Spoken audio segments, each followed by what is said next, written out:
going on, guys? Welcome back. So this video I wanted to go over basically 5 things that I hate about the Grand Cherokee platform, or the WK2 platform specifically. So I've owned it for about 2 years now, and I've basically gone over every inch of this thing, and I've come to the conclusion of some things I really don't like about it. Next video I'm going to go over 5 things that I do love about it, and 5 reasons I would definitely choose this over, say, 4Runner, Wrangler, or some of the other options out there. So stay tuned, subscribe if you haven't, give it a thumbs up if you love the video, and let's go over it. Alright, so the first thing that I hate about the WK2 Grand Cherokees is the amount of lift options out there on the market. I've kind of maxed out at about 3 inches. Once you go past that, you're going to start running into the CV issues. They don't make a drop diff kit for these like they do on the WK1, where you can lift it 4+ inches with a super lift, a modified super lift, and fit a 35 on here. You are kind of limited to a 33-inch tire. I was able to squeeze a 33.5 in there, a 295/70. But keep in mind, you are limited at about 2.5 to 3 inches of lift. Most lifts on the market are about 2.5. I was able to get 3 inches running the the Hemi springs on the V6 struts, and the 2-inch leveling spacer, and then the 1.75 Jeep TJ coil spacer in the back. That got me about 3 inches up front and about 2 inches or so in the back. But that was a few different mix match parts, but most lifts that you're going to just straight buy are about 2.5, and that is kind of the max that we're working with. Nobody has come out with a bigger lift. So you can see side profile, that is about as big as you can get on these. So 33.5-inch tire, about 12.3 inches wide. Let's see that. You're curious about the specs on those wheels. It's a 17/9 with a +18 offset.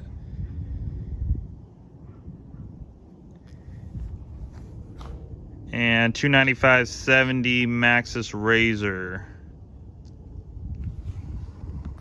So you have a few options out there. Rough Country has their spacer lift, same with Rocky Road. OME makes a coil lift. You can even go as far as getting a King lift. You're going to spend a ton of money. Icon makes one as well. You have a few options, but just remember, you're still limited from the independent suspension, so you're not going to get 5 inches of lift and be able to run a 35 or bigger tire. It's just not going to happen. So remember, there are still limits of what these the Grand Cherokees can do. They have an awesome 4x4 system, but you are still limited clearance. I found multiple times out at the off-road park where I wished I had a few more inches of clearance. Compared to my dad's, he's got a 3.5-inch lift on his Wrangler with 35s. Not a huge Wrangler, but still, he's got a ton more clearance than I have. Plus, he's got the flex. So I'm still limited on what I can do. So just keep that in mind. If you don't already have a Grand Cherokee and you're looking at them, you're limited to about 3 inches of lift. Next thing is wheels and tires. So I kind of just told you what I am running. I'm running a 17, but I don't have the HD brakes. Now, if you don't know what I'm talking about, HD brakes are the heavy duty brakes on the Hemi model and the upgraded tow option.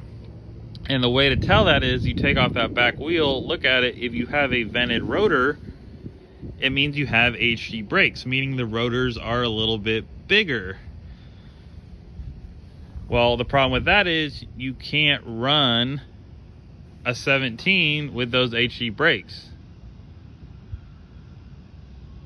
feasibly. I have seen a few guys do it, but it's honestly, it all comes down to testing whether your wheel's going to rub that caliper or not, because basically you're you're stretching your limits on what you can run. So honestly, you are safer to just run an 18 or a 20, but you are limited on wheel options. And if you like extra sidewall like I do for the protection, the cushion, and the grip, once you air down, you're not going to be able to run it. Yes, you can run an 18, but you're losing sidewall at that point. So just keep that in mind. You're limited on wheel options because you can't go with a 17 with HD brakes. If you have the standard brakes like I do, you can pick whatever wheel you want as long as it's a 17 or bigger. You can't run smaller than a 17. A 16 or 15, not gonna fit.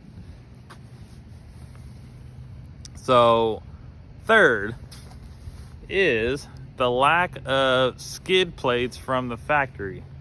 You know, you would think with a rig like the Trailhawk, it would have a full set of skid plates on it. Well, you know, it doesn't. They leave some off. Mine started as a Laredo.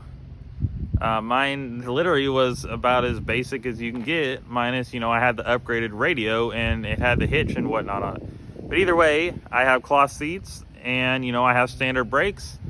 Well, it came with 0 skid plates. It came with plastic as the skid plates. You ever get under there and look at that transmission, what they call a skid plate? It's just plastic. I busted mine up, you know, finally had to change it out to steel. I'll get under here and show you guys. But basically, that piece that's right under the transmission, mine you can see is steel now, but that thing is originally plastic, and that's right behind your rear tires. You come down on a rock or something, you're gonna bust it. And mine did. It was held together with zip ties. But still, I'm working on my other skid plates. I still need to get one under the oil pan and my gas tank. But keep that in mind when you are looking at the Jeep. You know, it's probably going to be something you're going to need to buy. You know, they are available. If you can find the Mopar makes a set. But you've got options out there. Chief Products is popular. A company called Six Monkeys out on Facebook. They just started offering a bunch of products, so check them out. But yeah, skid plates are important, especially if you like to do stuff on rocks. You come down on something, you're gonna bust something if you don't have a skid plate under there. So just keep that in mind. The fourth thing that I hate about the Grand Cherokee is the fact that 4 low is not standard. When I was looking at Jeeps, you know, I kind of figured it was like everything else. It had, you know, 4 low, 4 high, and then it goes back into 2-wheel drive. You know, I saw the 4x4 badge on there, and I figured, you know, okay, it's got 4x4. Well, when I went to test drive it, I was like, how do you put this thing in 4-wheel drive? And, you know, even the dealer guy didn't know, because typical car salesman doesn't know the product he's selling. But anyways, I was like, how the heck do you put this thing in 4 low? Well, it doesn't have 4 low. My specific model didn't come with 4 low. It was, you know, you had to get the limited or higher. So basically with mine, you get a single speed transfer case. If you saw my last video, that's what I just had to replace. But yeah, you get a single speed transfer case. So basically you're always in 4 high. So you don't have that option to basically crawl over stuff. You're basically, it's, you know, a glorified all-wheel drive system is what it is. You know, they use a what they call a brake locking system. It uses the ABS in conjunction with the 4-wheel drive system.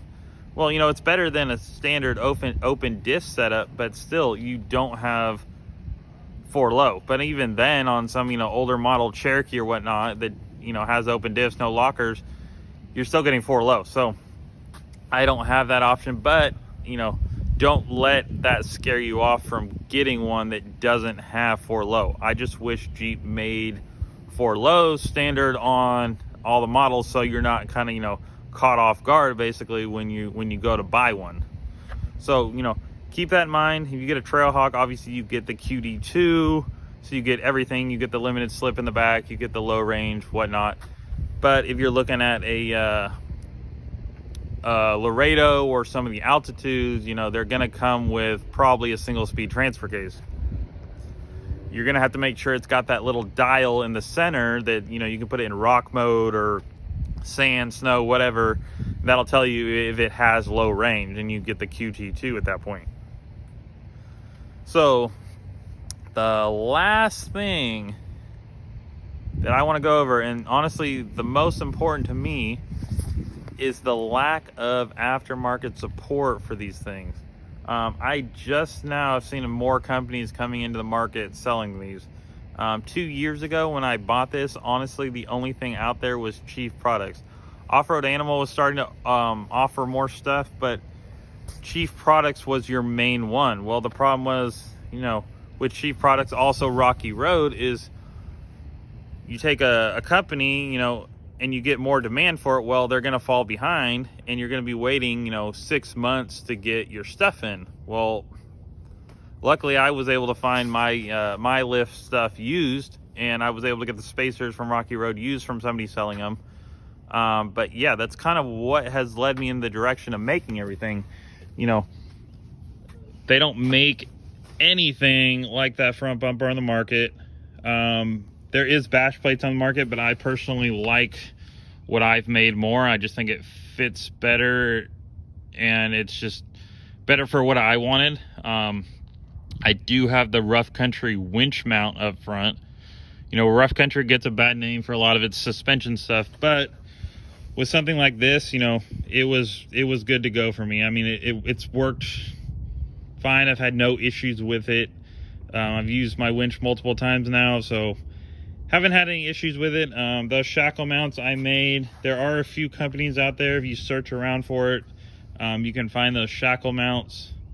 But honestly, everything on that front end, you're not going to see another Grand Cherokee that looks like that on the front, because all that stuff was made in my garage. You have a few options for rock rails out there, but just remember, you are going to be paying a pretty penny for them. The cheapest I've seen for ones with steps are like 700 bucks. Well, I picked these up for like 200 bucks used from someone off a Wrangler, and modified them to make them work. Well, so I have less than 300 bucks in my rock rails versus spending, you know, over $700. One of the biggest things I get asked about is this tire carrier. You can see my skeleton on there. It's Halloween, so he's been hanging out for October. But you will not find another tire carrier that fits that good on the back.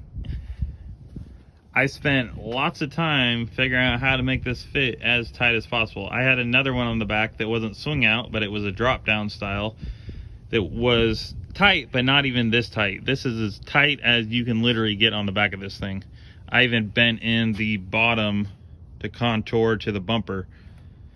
And if you're wondering, this mounts off my hitch, and then it has its own hitch mount. Now, I'm not going to go, you know, pull a heavy travel trailer with that, but I will pull, you know, a small trailer if I have to go pick some stuff up, mount bikes off that, whatever. But nothing too heavy. I'm not going to take the factory load rating on that hitch. But you know, these shackle mounts were straight welded to my hitch, so all that stuff's universal. That's not a bumper. This is my factory valance cut for clearance, and then those are welded straight to the hitch. But nothing like that is available now. Six Monkeys, the company I was talking about earlier, did just come out with a rear bumper for this, and it actually looks pretty good. If I hadn't done this myself, I would probably go that route. So check them out on Facebook if you haven't already. They've got a lot of cool stuff coming out. Daniel, the guy that runs the company, he will literally customize anything. So you give him an idea of what you want, he will make it. And then the last major thing I've modified on this is the roof rack. Now, that started as a roller rack, but like everything else, I wanted to modify it and make it better for what I wanted. The roller rack has been awesome, but I wanted something a little bigger without spending the coin on a full-size rack, because I'm not planning on running a rooftop tent or a lot of weight up top. I run, you know, my 5-gallon roto packs, and my traction boards, and now my high lift jack. And I sometimes have a water jug up there. Well, I'm not to the 150-pound weight limit of that rack, and I'm not planning on going anymore. But I did want a longer profile, so I basically cut this thing in half and widened it.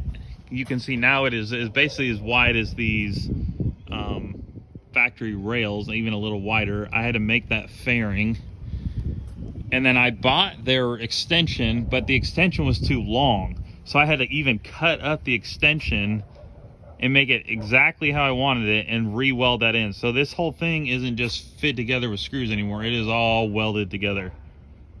So it is just one piece now.